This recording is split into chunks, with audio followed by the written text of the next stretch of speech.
Kasaragod Nav Bharat science കോളേജിലെ വിദ്യാർത്ഥികൾ തുടങ്ങിവെച്ച notebook challenge നിരവധി വിദ്യാലയങ്ങളാണ് ഏറ്റെടുത്തിരിക്കുന്നത്. പ്രളയത്തിന്റെ തീവ്രത എന്തെന്ന് പോലും മനസ്സിലാക്കാൻ കഴിയാത്ത പ്രായത്തിലുള്ള കുരുന്നു മക്കളും കുടകിന് ഒരു കൈത്താങ്ങാവുകയാണ്. കാസർഗോഡ് മേൽപ്പറമ്പ് ബില്യാർഡ്സ് ഇസ്ലാമിക് സ്കൂളിലെ വിദ്യാർത്ഥികളാണ് കുടകിലെ പ്രളയബാധിത മേഖലയിലേക്ക് ആവശ്യമായ സാധനങ്ങൾ ശേഖരിച്ചിരിക്കുന്നത്. ആവശ്യ സാധനങ്ങൾക്ക് പുറമെ മിഠായികളും മറ്റും വാങ്ങാനായി സ്വരുക്കൂട്ടി വെച്ചിരിക്കുന്ന അവരുടെ കുഞ്ഞു സമ്പാദ്യവും സ്നേഹവുമാണ് കുടകിലെ പ്രളയബാധിതർക്കായി അവർ നൽകിയിരിക്കുന്നത്.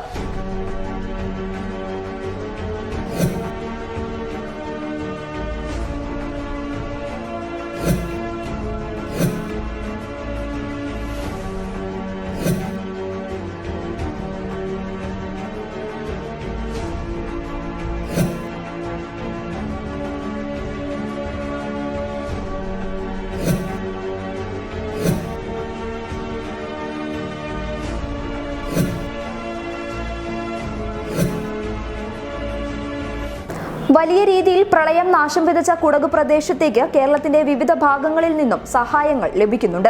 അതിന്റെ ഒരു ഭാഗമാവുകയാണ് കാസർഗോഡ് ജില്ലയിലെ വിദ്യാർത്ഥികൾ. നോട്ട്ബുക്ക് ചലഞ്ചിലൂടെ 10,000-ഓളം പുസ്തകങ്ങളും മറ്റും പഠനോപകരണങ്ങളാണ് ഇപ്പോൾ തന്നെ ശേഖരിച്ചിരിക്കുന്നത്. ബില്യാർഡ്സ് ഇസ്ലാമിക് സ്കൂളിലെ വിദ്യാർത്ഥികൾ ശേഖരിച്ച ആവശ്യ വസ്തുക്കൾ വിദ്യാർത്ഥികളിൽ നിന്ന് Public Kerala managing director Khader Karippodi ഏറ്റുവാങ്ങി. കുടക് മേഖലയിലെ സഹായ പ്രവർത്തനങ്ങളിൽ സജീവമായി നിൽക്കുന്ന അഭയം ചാരിറ്റബിൾ ട്രസ്റ്റിന്റെ നേതൃത്വത്തിലാണ് ആവശ്യ സാധനങ്ങൾ ശേഖരിക്കുന്നതും വിതരണം ചെയ്യുന്നതും.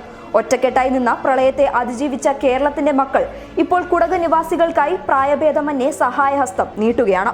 വിദ്യാർത്ഥികൾക്കുള്ള പഠനോപകരണങ്ങൾ ശേഖരിക്കുന്നത് സമൂഹത്തിൽ മാതൃകയാവുകയാണ്. വിദ്യാർത്ഥികളുടെ വേറിട്ട ചലഞ്ചായ നോട്ട്ബുക്ക് ചലഞ്ച് നിരവധി വിദ്യാലയങ്ങൾ ഏറ്റെടുത്ത് തുടങ്ങിയിട്ടുണ്ട്.